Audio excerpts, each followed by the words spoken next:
ำนี้เนี่ยสบายหรอก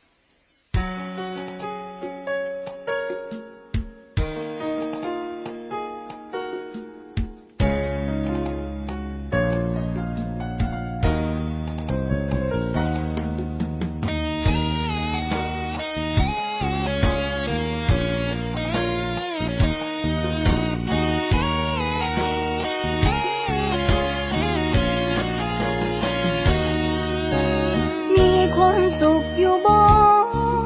น้ออาย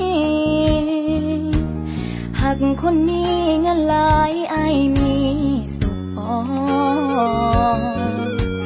ทักทายแบบเขินๆบังเอิญได้พอมีความสุขอยู่บ่น้องขอถาม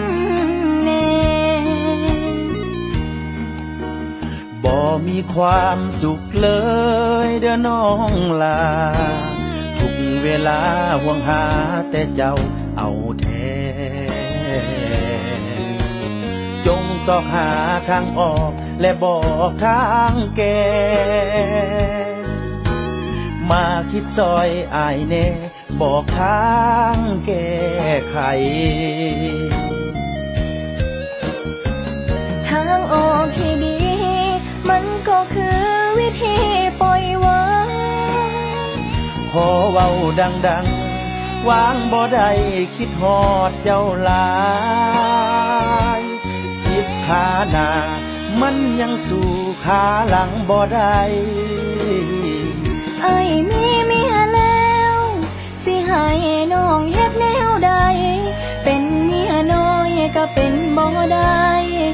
มันผิดที่ของประเพณีเว้าสำนีกับพ่อ